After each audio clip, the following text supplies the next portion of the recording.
In today's world, a lot of people are looking at, I say sexy, technology and this high-end stuff. And you've actually taken a different direction. Do you see a lot of opportunity in just the nuts and bolts of what a mine could need? I agree. Our past businesses were absolutely not sexy, but you bring technology from other segments that are proven to traditional markets, and then you have a winning combination. So you still service or sell to a very traditional sector. And mining is traditional. Nobody wants to be the first one. They want to be a strong second. That's very challenging. We're joined by Marc Maurice, a serial entrepreneur from Eastern Canada with over 14 years of experience in the mining industry. He has built and sold a series of successful companies, including a mining service company with an international presence. He is now leading Mecanicad, a pioneer in underground ventilation systems. What are some of the lessons you learned about working through a joint venture that maybe other companies should know? What is some piece of advice that you would give other companies that are entering the market? Ask around, look around, have your expectations, reasonable. It may take longer. You have to invest and commit. You have to commit to it. Have a location or have your business incorporated. Put yourself in the shoes of the clients also. They want service. If there's any issues, they want someone local to work with. Don't think what works necessarily in other markets will work in this market. What are some of the unique challenges when you're looking at different businesses to invest in or to purchase? Most businesses that I've approached were not for sale. So it's challenging. Today I'm here with Marc Maurice. Marc is from Eastern Canada. He's a serial entrepreneur. He's spent the last 14 years building two different companies in the mining industry.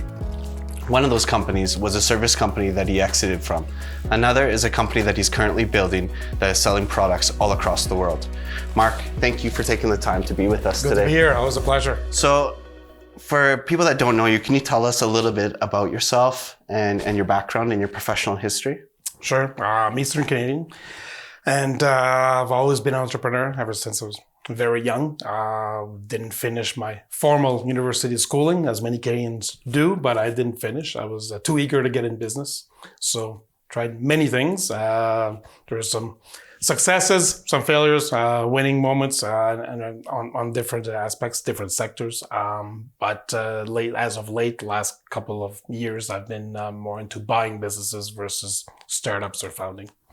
Awesome. And can you tell us about the last business that you exited from, which wasn't long ago? Can you tell us a little bit about that business? Yes, it was in the service industry. So we did tailings management on the mining side of things. So initially wasn't focused on the mining. It was more environmental. And we grew it. I'm a colleague in this, Wayne Powers, so we grew it. And more we got into the mining segment, the more we grew it, and we were known for it.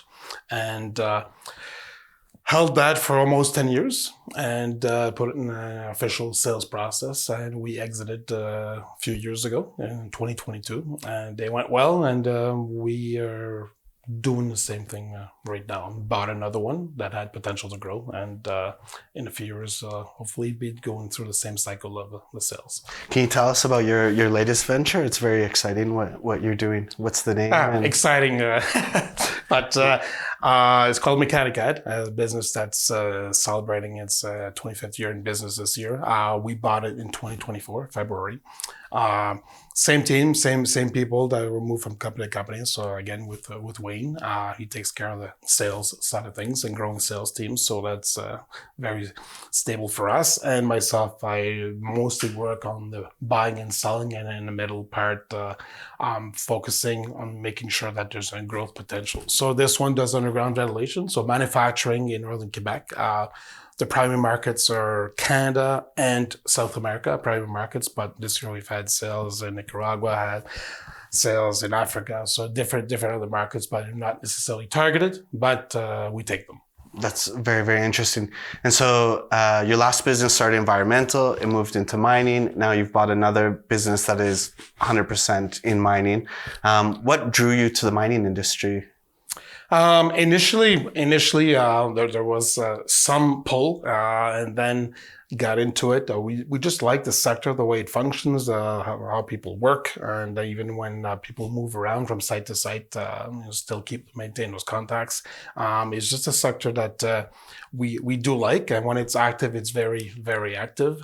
And after that, we looked at acquiring another business within the same sector because of the same contacts. So although very different segments, specifically on the sites, different. So we went from above ground to underground, which are a very different part of mining. But on the procurement side and on the site side of things, it was a lot of similarities, and the same people we kind of knew on the purchasing side.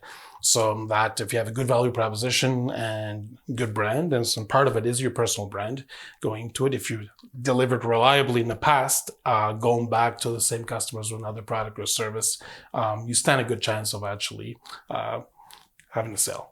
Awesome. And so a lot of Canadian companies, it's very easy for us to sell into the United States because we're neighbors and it's very close and same language, same culture, basically. But you've actually have expanded your business into Latin America. And so I'm curious, how did you end up having an office in Brazil and now with this newest venture in Chile?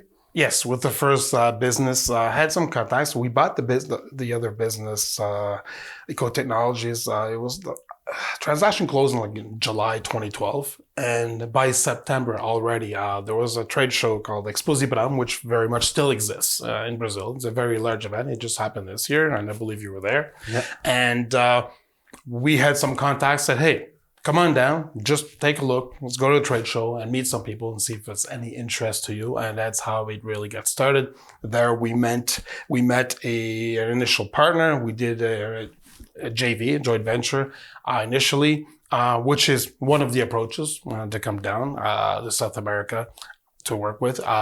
It wasn't necessarily the best choice for us, but at the time it looked right. If you don't try, you don't know. Now we focus more on direct sales approach to our own staff going in, and because they're fully dedicated to you. And that's how we started. We had a lot of consulting engineering firms that knew well from Canada that did services here, such as Golder and Clone KCB, both Canadian, that were very much tied to the tailing sector worldwide. They're known as being experts. So they came to us, and the Samarco dam disaster, dam failure, that's how we really get started. Our name got known by working on remediation of that site. Perfect. So it was a natural way to come to Brazil just because of what you were offering and obviously the right time, the right place. Yeah, timing is everything, but it certainly wasn't easy. A lot of flying around, a lot of visits, a lot of time spent, money spent, for sure. But at the time, it didn't look like it was really going to pay for us, but it did in the end. The good and bad, frustrating parts of it, of development, but we still use and maintain those contacts even this evening. Still having supper with somebody that we met years ago from that. So those contacts are pretty much for life, and they will keep on paying in the future. I truly believe those relationships are very good, and most of them are service relationships as far as we delivered well and were trustworthy. And that's very important in the mining sector because a lot of procurement and site people and managers are busy putting out fires. So if you're a reliable supplier, both on the service and product side, they want to keep you because you're not a headache. They don't have to be stressed about you. They get other, like I said, other fires to put out. So that's important to them. So if you can earn that trust and be that trusted advisor, a trusted company, that will take you far as maintaining those relationships. And so the mining industry and how it operates in North America or Canada compared to Latin America, is there any key differences? There's many similarities, but also differences.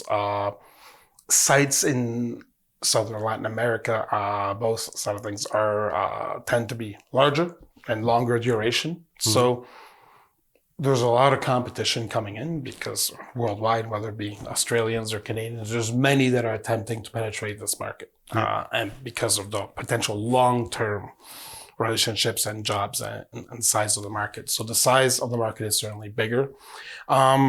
Like I previously said, there's a lot of relationships from Canadian engineering firms on engineering side firms that have offices here or also have back offices in Canada or vice versa here to actually do the work for the mining site. So some of those relationships cross over. So there's similarities there as far as with design and the firms, but mostly the main difference that we see is the scope and size of projects. Yes, it may take longer times to accomplish certain goals in South America, but in the end, if you're a reliable supplier, that's the similarity too. If you're good, it's going to get known. Exactly. And that's nice. If you could convince procurement that on the long term, it will pay off. It's a good investment in your product or services. That's also a bit more difficult in South America because of a lot of tendencies to be in the short-term thinking versus the long-term. But that's evolving, that's growing. I think these tendencies on look at both CapEx and OpEx at the same time to total cost of ownership and total cost of service, that's quickly improving in South America. So when you first came to Latin America, you mentioned that you had a joint venture in Brazil. And a lot of companies, when they're coming to Latin America, they have to decide how they're going to enter the market, whether it's direct or whether they're going to use distributors or they're going to have a joint venture. And what are some of the lessons you learned about working through a joint venture that maybe other companies should know? Get to know the cultural differences. Yes, you're not at home. Yes, you have to respect the market. That's very clear. You're not going to pretend to make your own rules or follow what you're doing exactly in Canada or Australia or wherever and bring it here. I mean, they're the best of both worlds, sure. But certainly make sure you do your due diligence and homework and see if you have a good fit with the joint venture or partners or whatnot. That's also very important. That might have been our mistake. Moving on forward for every other company that we may do in the future, we're always going to go direct now.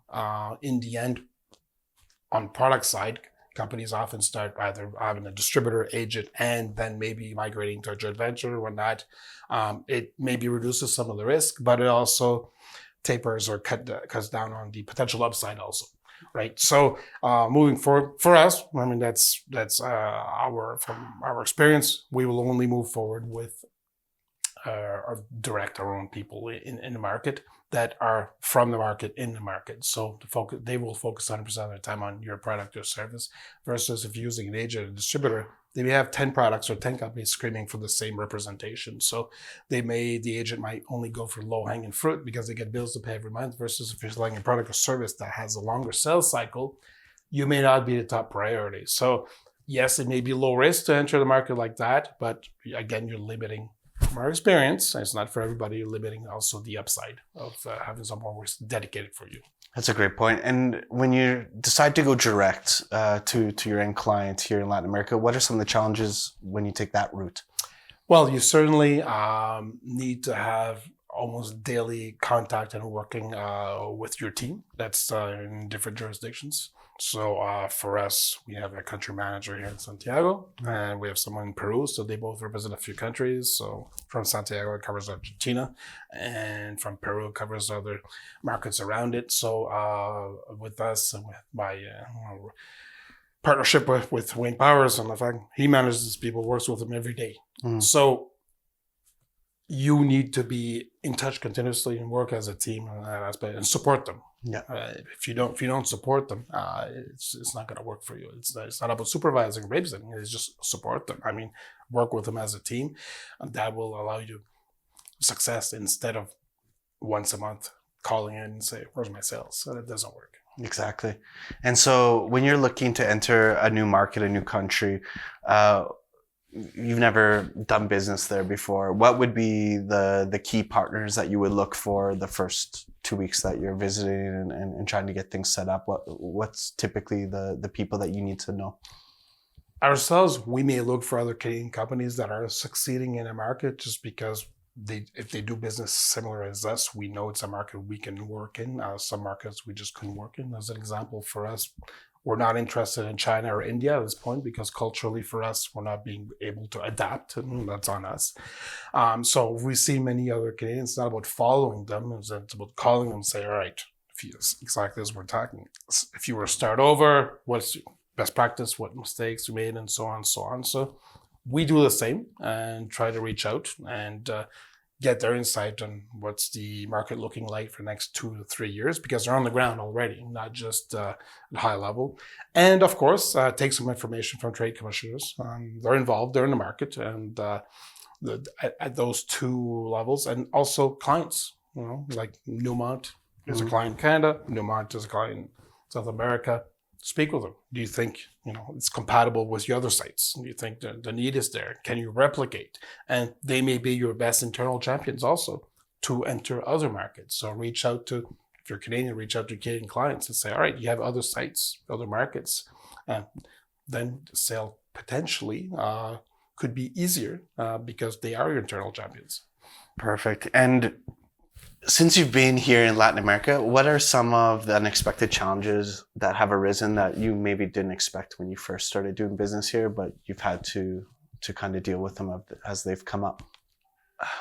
It might have been a bit more complicated for us at times because we had employees. We had some fly in, fly out, which is extremely complicated, especially in Brazil, really to get work permits and everything else. And that's not for everybody. For most, it might be a whole lot simpler for selling a product. You don't have your own staff or bringing expertise and experience in. Same thing with bringing equipment and everything else. So those were challenges. Some clients worldwide have a lot more reporting at the end of the month to get paid. So we're talking big binders of reports and then invoicing. So it's a bit more heavy on the paperwork side of things. So I guess those would be 2 points that we found that were significantly different. And this is my last question to wrap up about Latin America. Anyways, what is some piece of advice that you would give other companies that are entering the market? Like I said, ask around, look around, have your expectations. Reasonable. It may take longer. You have to invest and commit. Yeah. You have to commit to it. Clients in Latin America, they see companies like us come and go, knock on their doors, and then just don't show up or don't commit. You have to commit either by having dedicated staff. Say, look, this will be your person available at all times in the country. Have a location or have your business incorporated. Really do commit to give it a fair chance.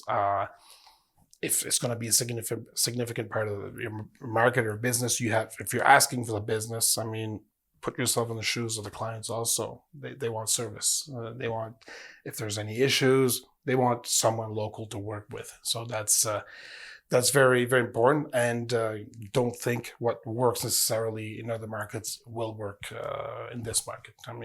Get to know the market. Do your homework and don't just come in with guns blazing and say, this is what you need. No, it's not going to work. Being a cowboy is not always going to be. No. Look, you have a ton of experience just in business in general. And as you mentioned previously, one of your focuses has been finding businesses, buying them, growing them, and then selling them. So I wanted to dig into that a little bit more. What are some of the unique challenges when you're looking at different businesses to invest in or to purchase, to understand if they're undervalued or that there's an opportunity there for you? It's always challenging to actually get enough data to be able to have a good idea if it's available or not. So people, obviously, shareholders are protecting their information. Some of it's confidential, trade secrets or whatnot. And most businesses that I've approached were not for sale. So some of them will never sell. Some of them are the classic family businesses. They just don't want to sell. They're going to pass it along to their children or something like that. So those are significant obstacles you have to kind of work around, shy around, and really be able to weed out quickly if this has potential or not. And since the sale of our previous business and to the purchase of this one, it was over 18 months that I was making phone calls daily to business owners. And I must have looked at around 30 businesses in order to get to this one, which wasn't for sale. So it's challenging.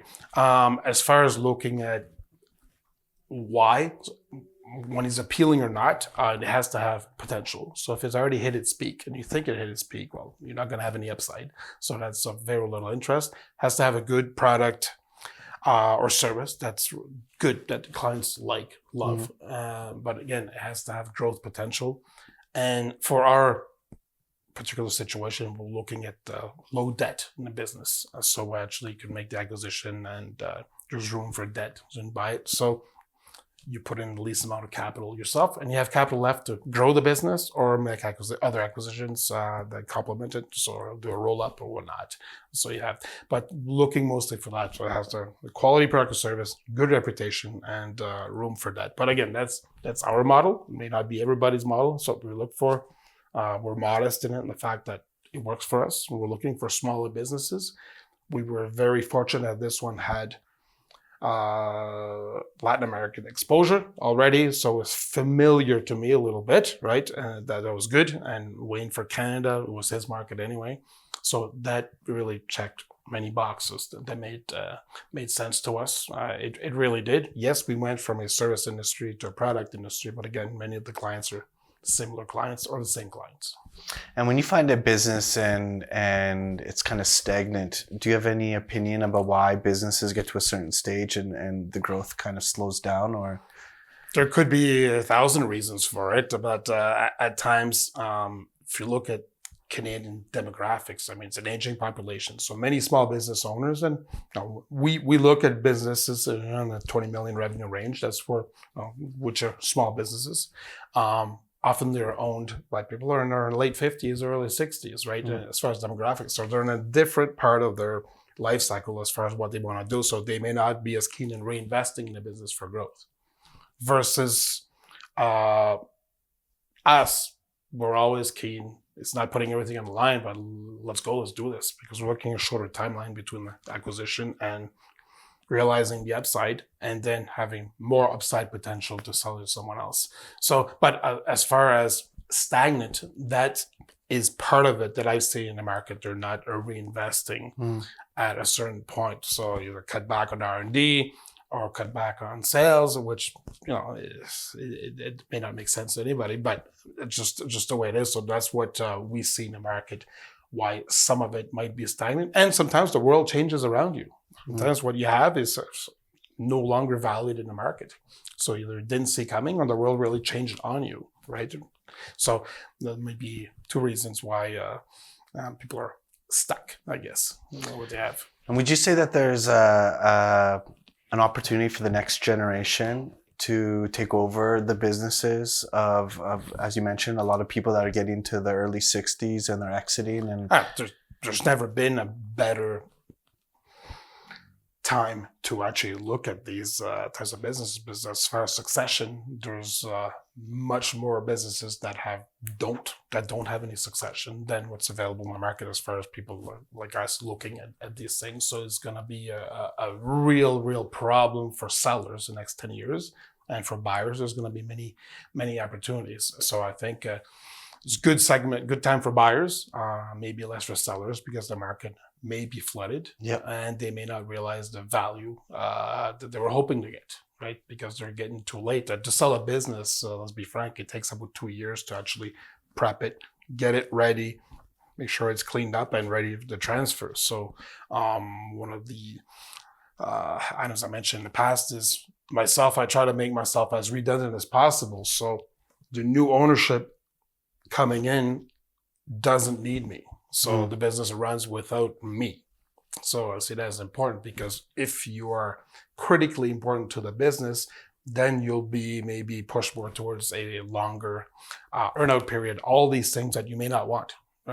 Yes, some owners want to stay in the business with the new ownership, yes, but that is not my goal typically. So it's easy for the acquirer to see the business being absorbed or fit in as a piece if their management can actually take it over, right? It's just basically seamless.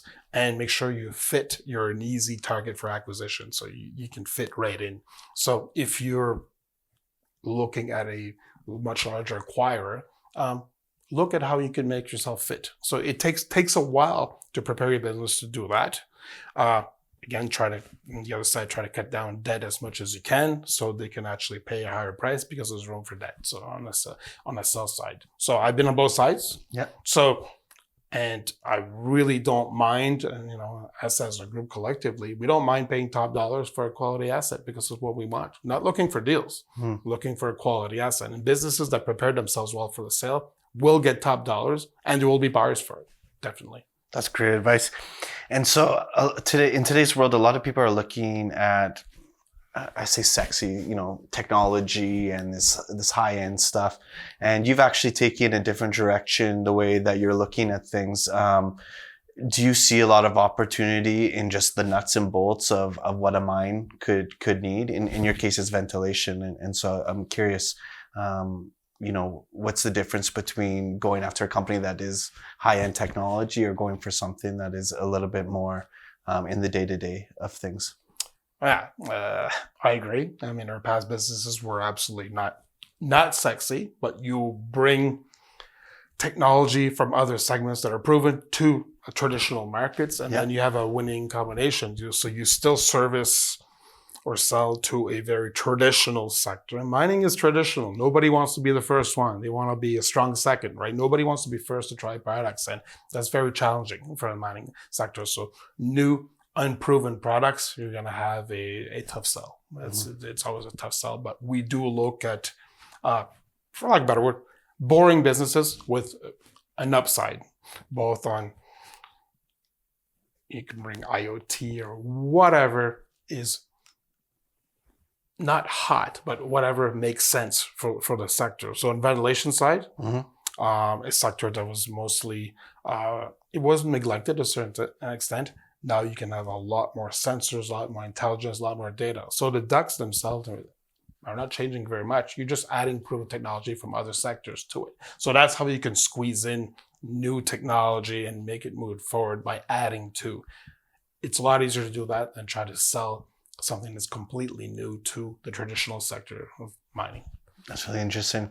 And so after you purchase or acquire a new business, what is your first strategy once you're actually inside the business and take ownership? Do nothing for 6 months. Nothing. Observe. Listen.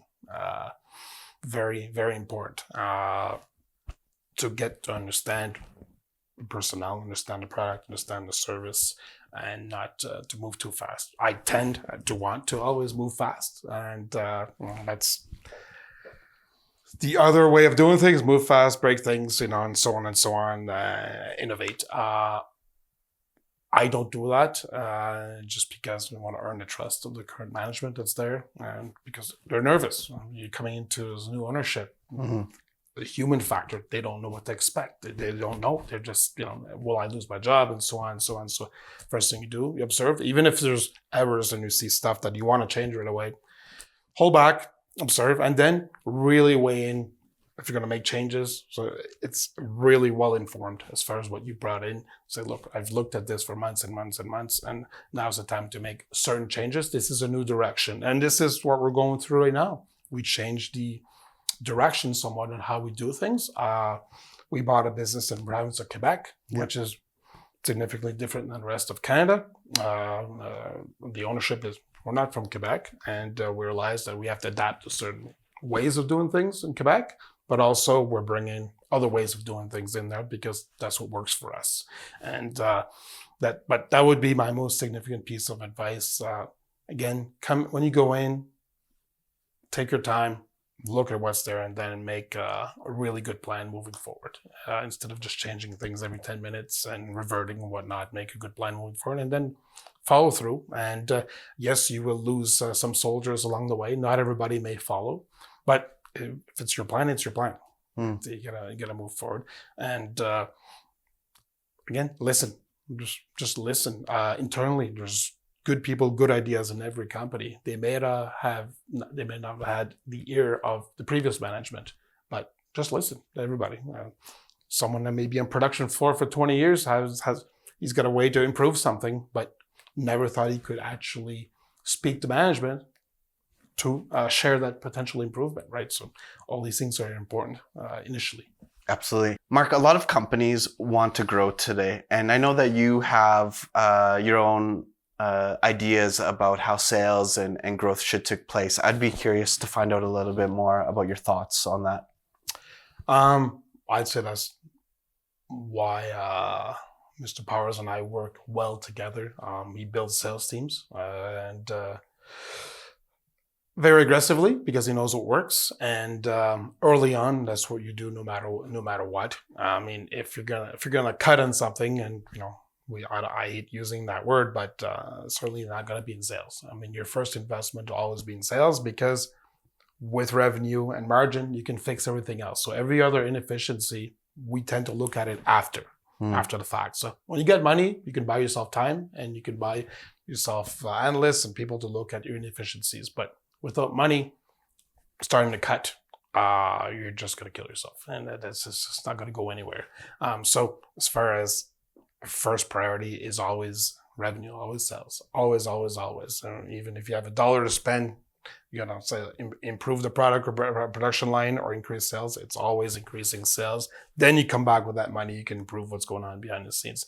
Man, that's what works for us. That's how we function. We've done well with it, but definitely take it in another gear. And this is what's happening currently right now with this new business. We're really adding, most of the people added are in sales and revenue generation. That's where the focus is and the growth. Awesome. If you were to give advice to, in today's world right now, a lot of companies are looking for investment from big investors or whatever the case is. What would be your advice to them in terms of taking on investment or just focusing on sales? Well, sometimes you need that investment to actually grow the sales. So you kind of tying both together. But the advice is, I mean, take everything you have, dump it into sales. If it's going to be your last dollar, put it into sales, because that's where that's where your future lies, or the make or break. I mean, is the sales. Raising money has been difficult in the last 2 years for a lot of sectors. It's been challenging for sure, and especially in the startup side of things, and even on the mining side that we're involved in, the junior and exploration companies, it's been challenging for them. It really has challenging. So money had a tendency to go more into the proven side of things versus the potential side of things. And it's just not easy. Again, that is relationship based. We find more and more. You can do all the planning you want, do all the presentations you want, have the best spreadsheets and everything else, but also it relies on relationships. So if, it's kind of chicken and the egg. If you have a track record, it works well. And for our latest acquisition, I would say the financing came more on the relationship side than on the perfect presentation side of things. So build your network, grow your network, get people to trust you, and focus on that, not just on the client side. And again, that's what I do a lot of day-to-day, maintain those relationships, including on the financial side of things. Should another acquisition target come by, always have that ready and available. Excellent. And if you could go back in time, what advice would you give to your younger self?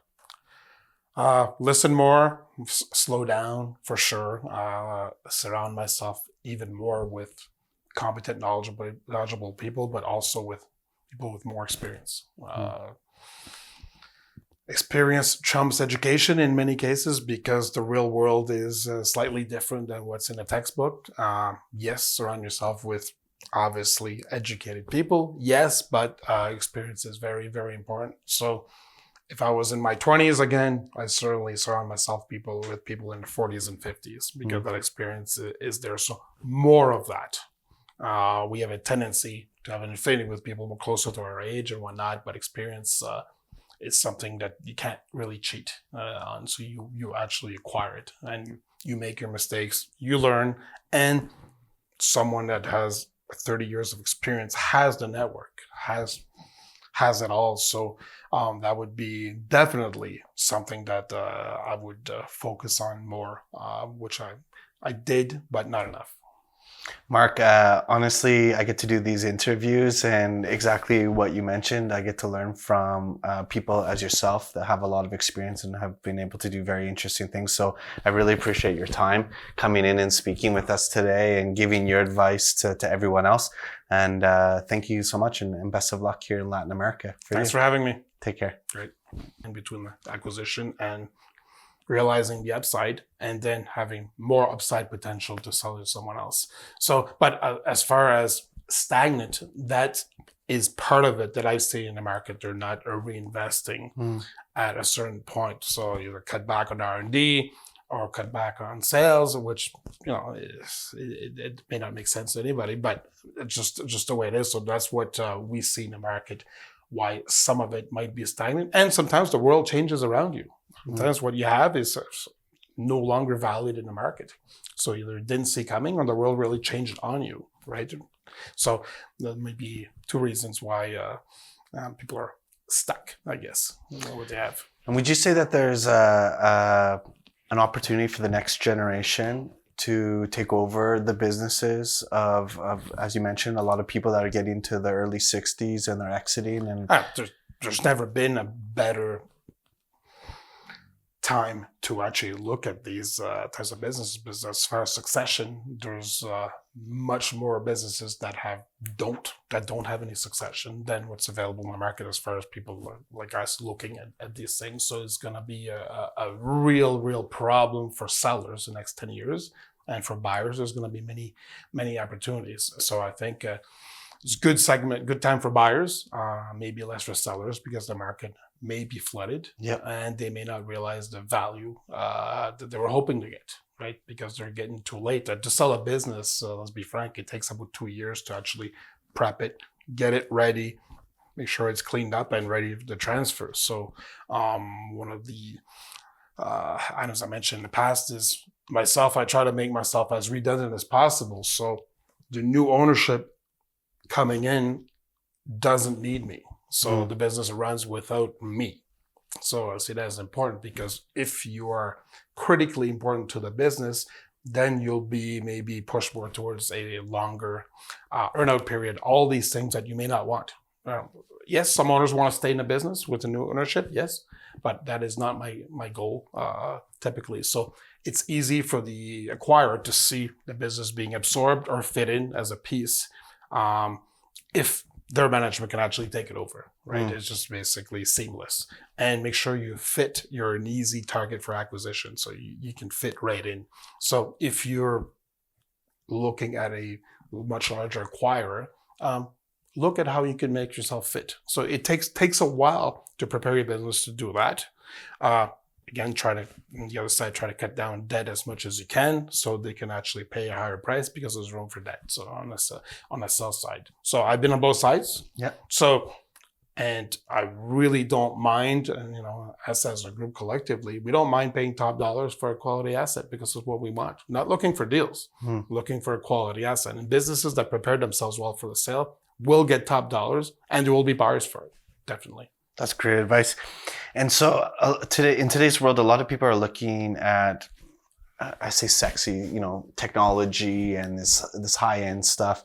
And you've actually taken a different direction, the way that you're looking at things. Do you see a lot of opportunity in just the nuts and bolts of what a mine could need? In your case, it's ventilation. And so I'm curious, what's the difference between going after a company that is high-end technology or going for something that is a little bit more in the day-to-day of things?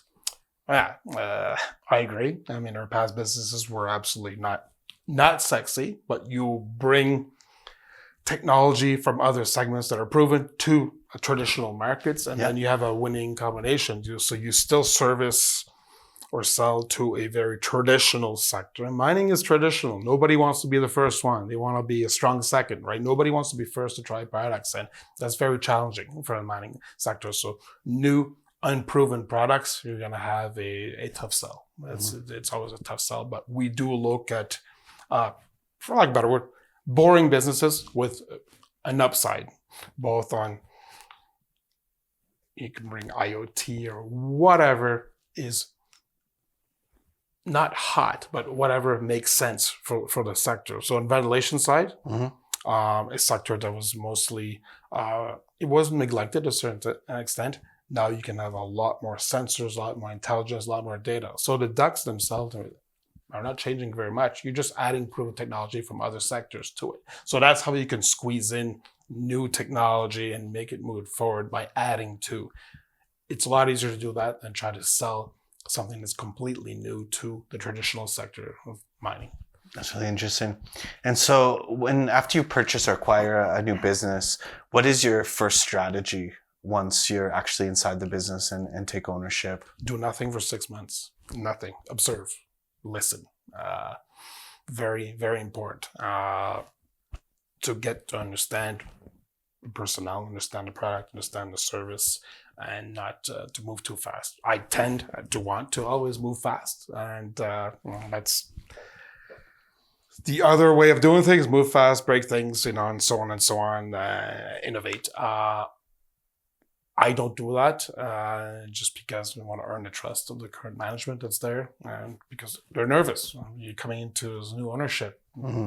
The human factor, they don't know what to expect. They don't know. They're just, will I lose my job, and so on and so on. So first thing you do, you observe. Even if there's errors and you see stuff that you want to change right away, hold back, observe, and then really weigh in if you're going to make changes. So it's really well informed as far as what you brought in. Say, look, I've looked at this for months and months and months, and now's the time to make certain changes. This is a new direction. And this is what we're going through right now. We changed the direction somewhat on how we do things.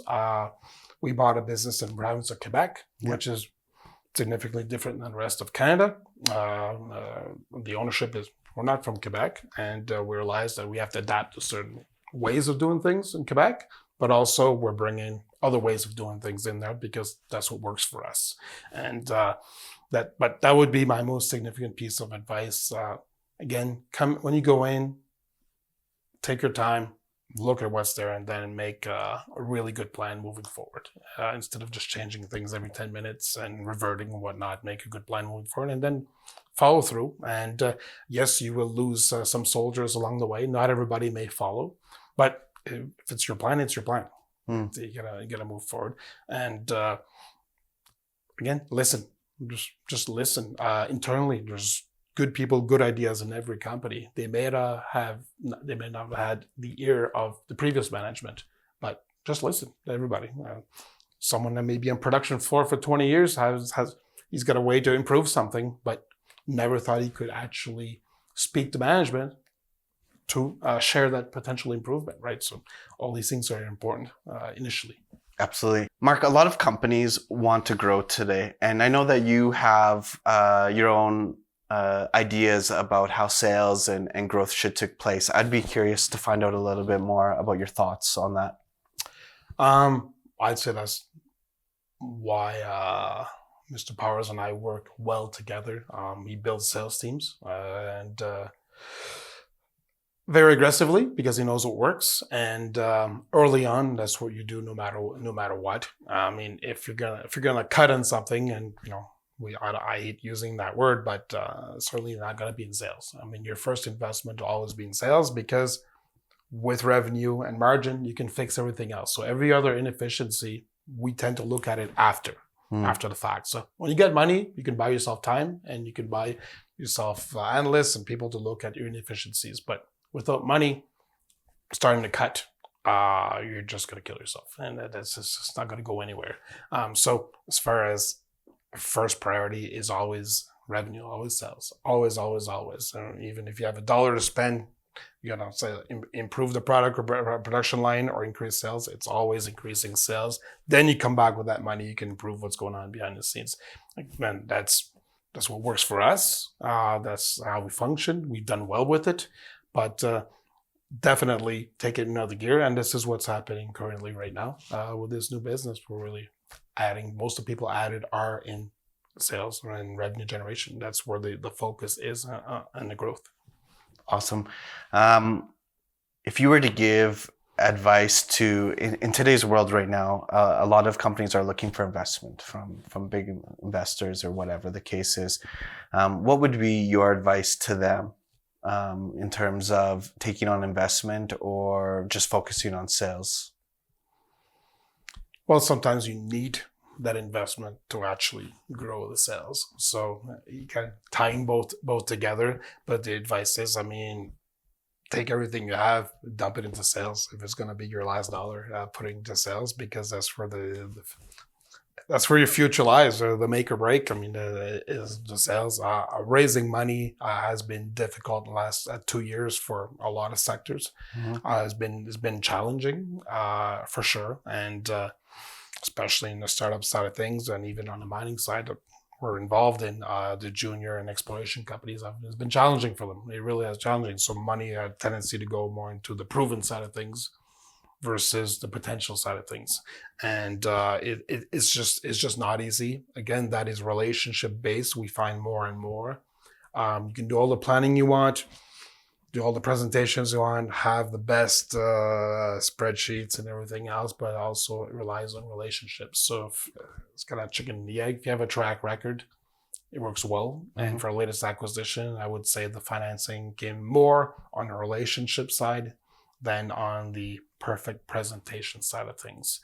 So build your network, grow your network, get people to trust you, and focus on that, not just on the client side. And again, that's what I do a lot of day-to-day, maintain those relationships, including on the financial side of things. Should another acquisition target come by, always have that ready and available. Excellent.